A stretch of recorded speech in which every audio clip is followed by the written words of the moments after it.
Hello, I have another story to tell you about one of the beautiful women of Venice. This is about Maria Boscola, and she was a regatta racer. But before she became a regatta racer, which means a boat racer, she was just a woman raising her family and trying to make a living selling vegetables. She was actually from the island of Chioggia, which is kind of to the south of Venice. And at the time she was known as something called a smallholder, which means she had a plot of land. She grew vegetables there, and then she would take them to the markets at Rialto Market. So that's actually quite a long ride, and she would have rowed her boat, probably something called the Carolina. Most likely that was the boat of the time that she used. She would have been the one rower probably, unless she had maybe a family member or once her children were a little older and could help her. She'd married, and she and her husband had 6 children together, and all this time, you know, that's how she supported her family. But she apparently had a passion to row boats and to race them. So it's really a fantastic story. She participated in her first regatta boat race May 4th, 1740. The boat races really had a long history here in Venice. They were a time when the rowers at the Arsenale, which the arsenal is like the military compound of the past, and the men there would row ships for war and for delivering goods to other countries, things like that. But to keep them kind of competitive and to keep them in shape, the city of Venice would have these boat races with contests, you know, to kind of keep the competition going, keep everyone hungry. They also had regattas in Venice when famous people would come to town, so it was a way to kind of show off what Venice could do, which, you know, is boats. They were really good at that. Now, one of the wonderful things about Venice in this sense is it was not only the men who participated in the regattas. Women participated in them for hundreds of years and still do today.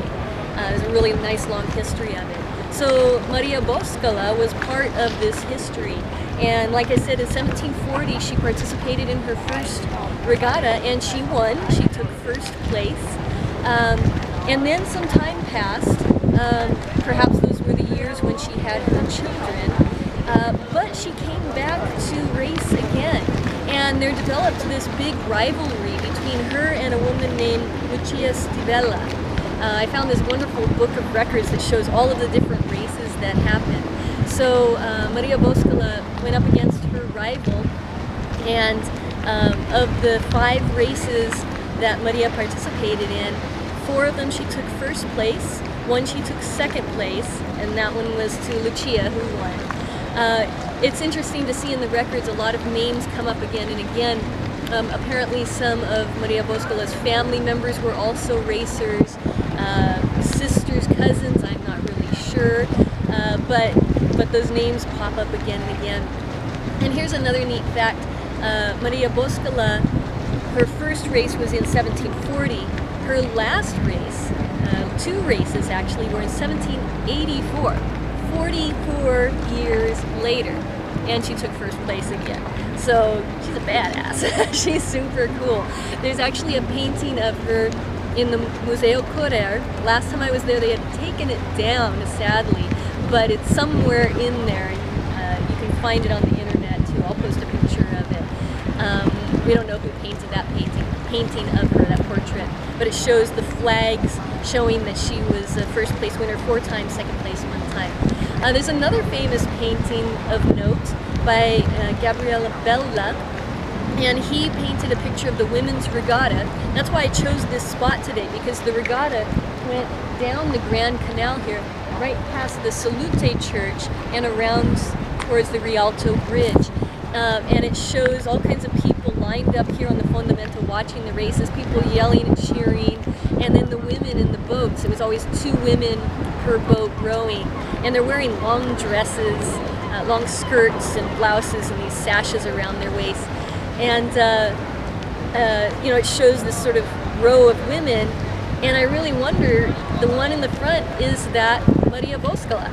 Now in Bella's painting, he doesn't name any of the women, but she was the winner the year that he painted it. So it's kind of cool to think that that's actually her. So really neat spot to remember this woman that gondoliers and regatta racers and rowers still remember today. When I go to some of the regattas and I talk to the racers and I mention Maria Boscola, they all say, ooh, she's a brava. So she is very much beloved and remembered by the people, and raced right here down the Grand Canal.